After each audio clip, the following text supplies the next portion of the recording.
Il y a eu déjà Savé, il y a eu Tchaourou, est-ce qu'il y a eu Wessé? Peut-être que c'est la prochaine. Oui, il a eu déjà, disons, au démarrage de l'initiative en 2022, la première édition a eu lieu à Savéville. La deuxième édition a eu lieu aussi à Savéville. La troisième édition a eu lieu dans la commune de Wessé, particulièrement dans la ville de Kilibo. La quatrième édition a eu lieu dans la commune de Tchaourou, à Tchaourouville. Et la cinquième édition est retournée encore à Savéville.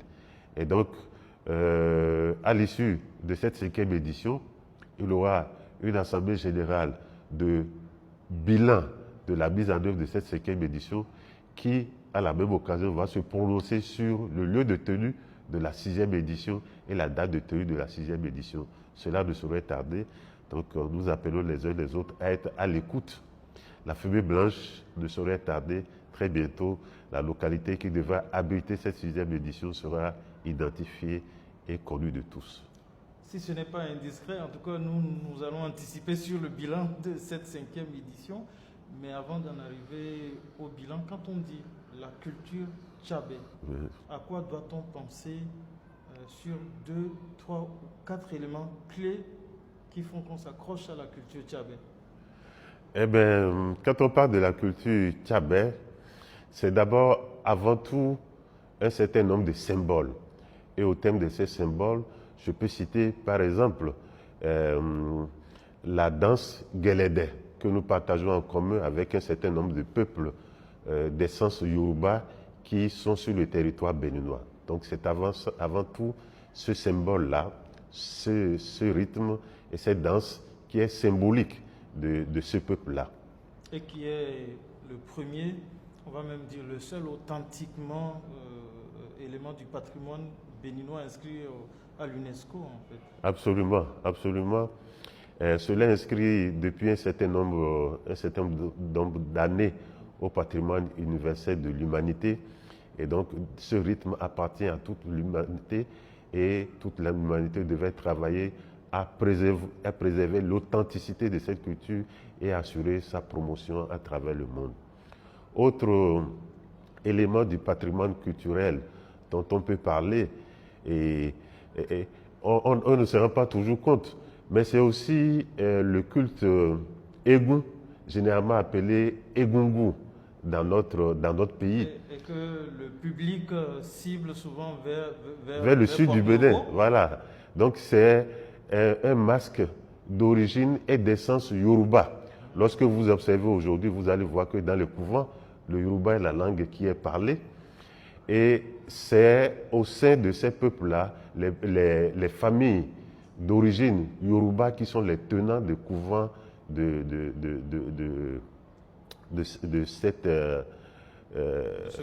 ce culte-là. En dehors de cela, ce qui fait aussi la spécificité du pays tchabé, c'est un certain nombre de divinités, comme le Ogou, comme le Tchankponin, etc.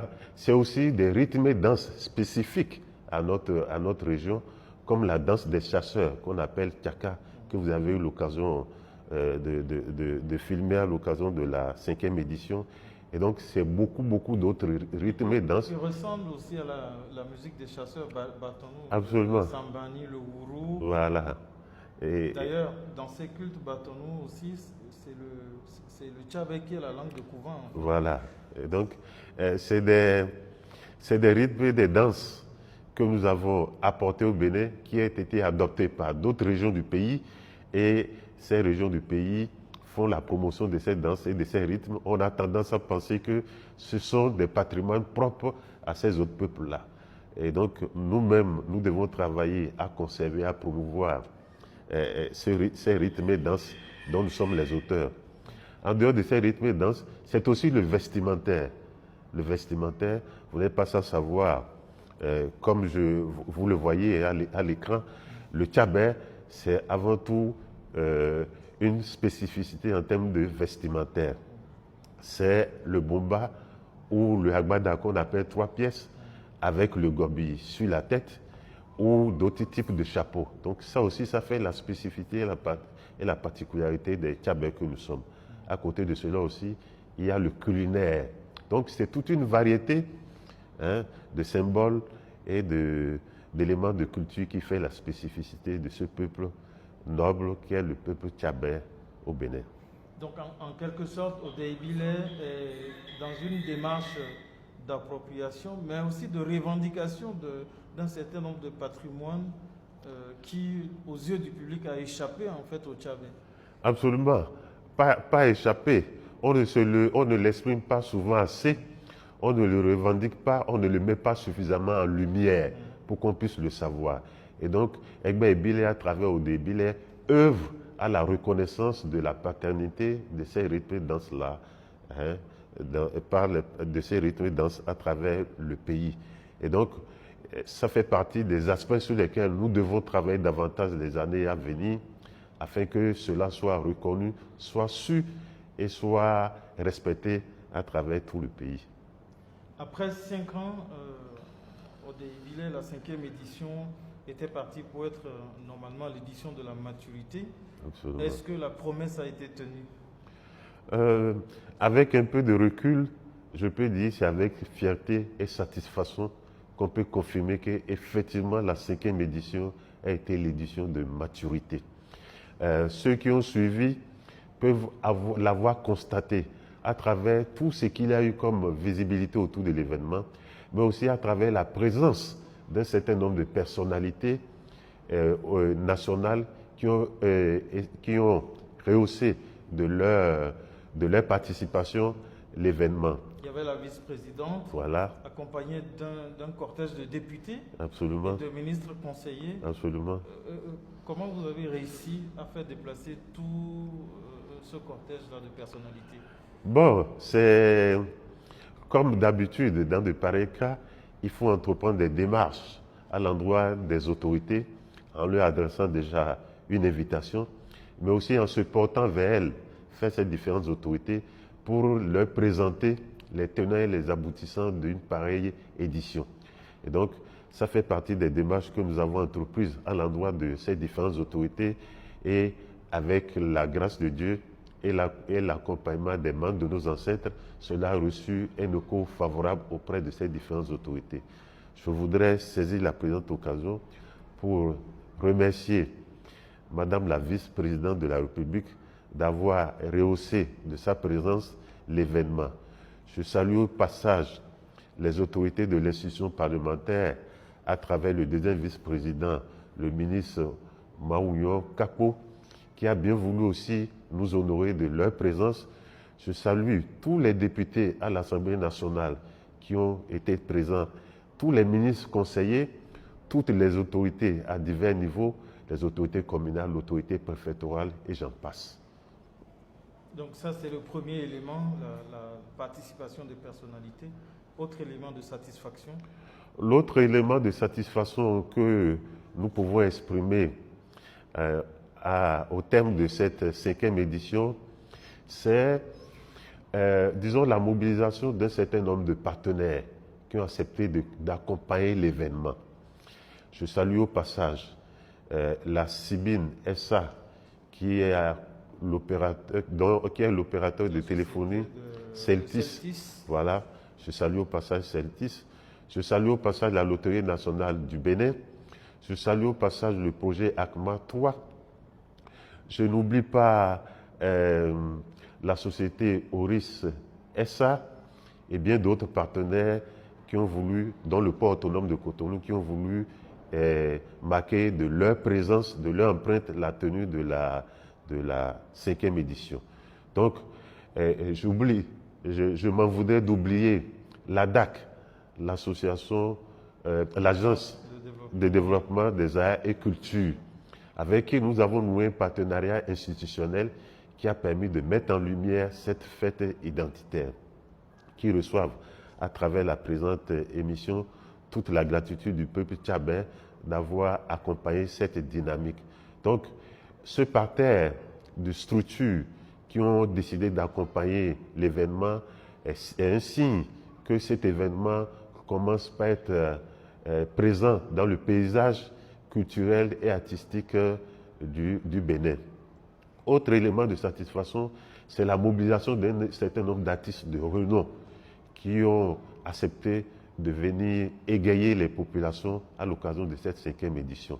Je remercie au passage Zénab Habib qui a accepté de participer à cette édition.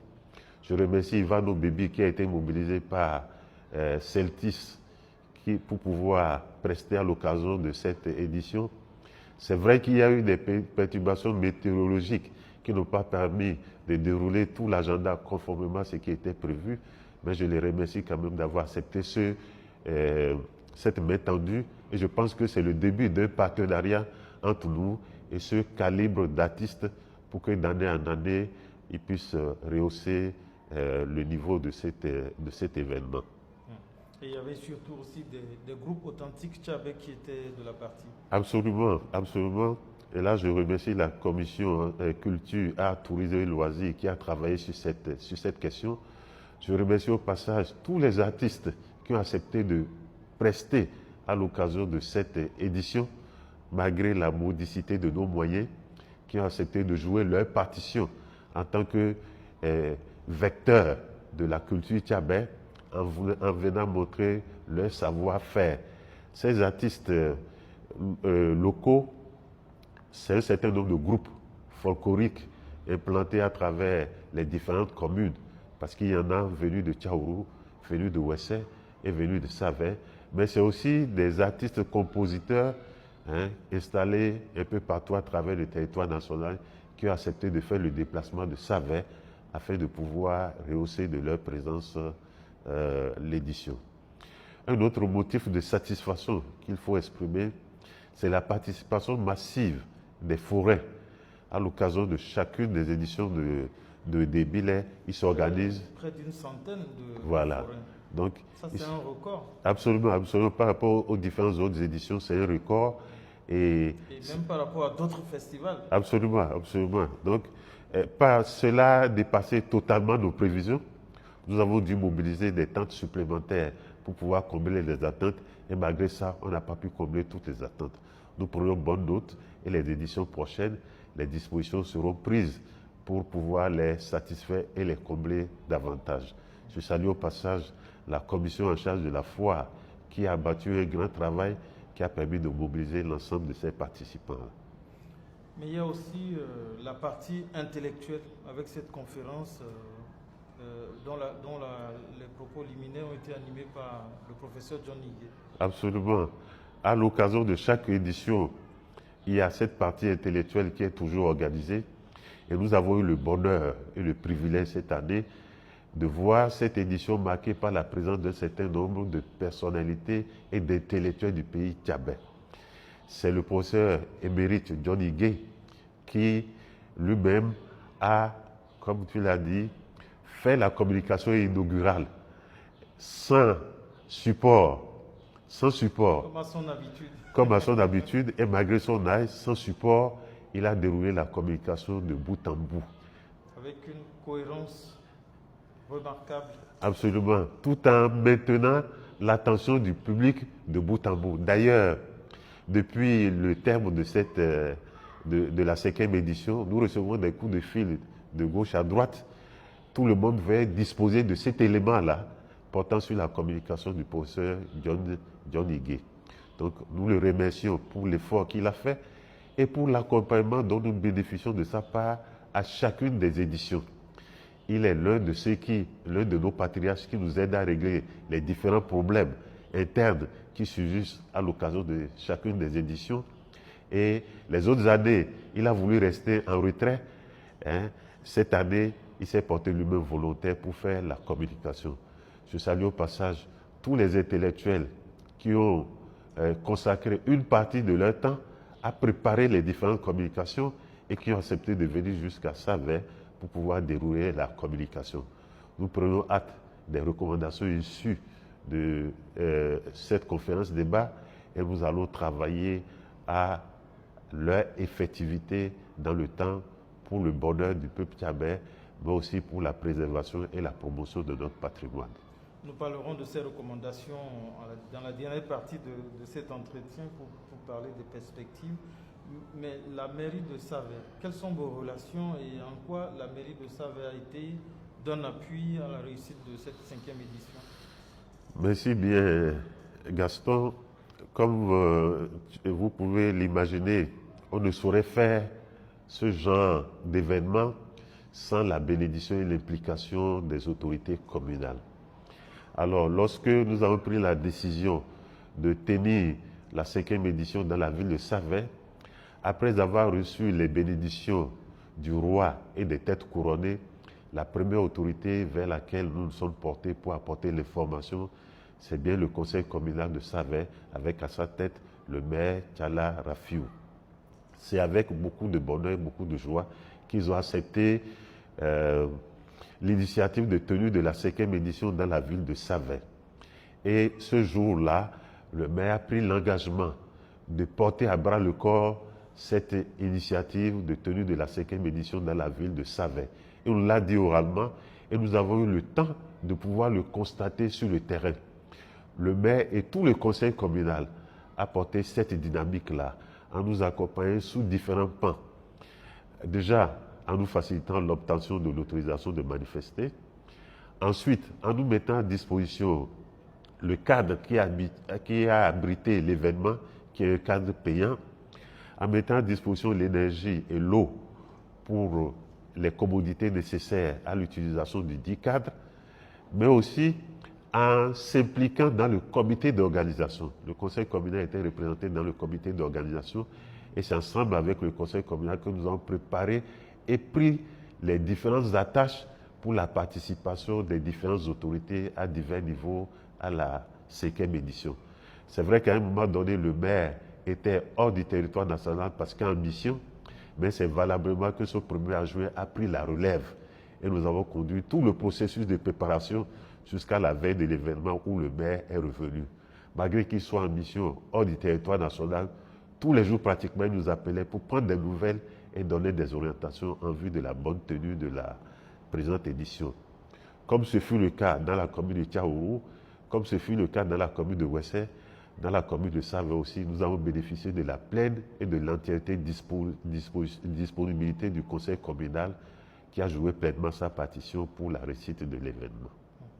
Vous parliez de recommandations tout à l'heure, elles s'emboîtent forcément sur les points d'insatisfaction et d'amélioration. Quels sont, c'est vrai, vous avez dit qu'il y a un bilan, un atelier bilan une assemblée générale de bilan qui va se tenir, mais à chaud, quels sont, d'après vous, le président du comité d'organisation, les points qu'on peut retoucher, qu'on peut améliorer? Merci bien. Soit dit en passant, le président du comité d'organisation à part. Ah, pardon. Voilà, moi je suis président de l'association. Voilà. Et donc, c'est M. Syriac qui a été le président du comité d'organisation. Je le salue au passage pour le travail abattu, lui et tout le comité, et qui a permis d'obtenir les résultats palpables et visibles que chacun a eu l'occasion de voir. En termes d'insatisfaction, je peux dire, le premier élément que je peux souligner, c'est un peu les perturbations météorologiques qui n'ont pas permis de dérouler tout l'agenda comme il était prévu. Nous avons voulu éviter un certain nombre d'événements d'envergure nationale, comme la campagne des élections présidentielles, mais aussi l'investiture du nouveau président de la République. Cela nous a amené à reculer la date de tenue de l'événement qui était en principe le week-end pascal. Ainsi, nous nous sommes retrouvés début juin, qui est déjà le mois des pluies. Et donc, malgré tous les efforts que nous avons faits auprès des détenteurs des pouvoirs endogènes pour essayer d'éloigner la pluie, il y a eu quelques fois que la pluie a perturbé un peu la tenue des différents événements. Ça ne nous a pas permis de pouvoir jouir au maximum de tout ce que nous avons pu concocter comme agenda pour la tenue de la 5e édition. Notamment ce grand concert. Absolument. Annoncé qui a mobilisé beaucoup de participants pour le vendredi soir qui n'a pas pu malheureusement se tenir. L'autre élément de satisfaction que nous pouvons évoquer, c'est comme vous le savez, disons un peu la morosité ambiante, qui n'a pas permis de mobiliser au niveau escompté les ressources financières pour la tenue de l'événement. D'ici là, nous aurons l'occasion de faire le point et de comparer par rapport aux éditions antérieures le niveau de mobilisation de ressources. L'autre élément de satisfaction qu'on peut exprimer, c'est qu'on n'a pas eu le temps nécessaire aussi pour faire les tournées de mobilisation sociale à travers toutes les localités et toutes les communes, voilà, de l'aire culturelle tchabais. Le temps nous a pris un peu de cours et nous n'avons pas pu faire la tournée comme cela se fait d'habitude. Je saisis d'ailleurs la présente occasion pour présenter nos excuses aux populations de ces différentes localités que nous n'avons pas vu venir vers elles pour les informer de la tenue de cette 5e édition. Ce n'est que partie remise. Donc voilà un peu quelques éléments de satisfaction qui sont restés et sur lesquels nous allons travailler les années à venir afin de pouvoir améliorer la 6e édition. Il peut être trop tôt de se projeter sur cette 6e édition puisque à l'issue de cette Assemblée générale de bilan, on saura déjà quelle commune va accueillir. Mais je sais que la mythique nuit du Guélédé sera toujours maintenue. Absolument. Quelle est la place de cette mythique nuit du Guélédé que nous avons vécue dans tout l'arsenal de Odey Billet?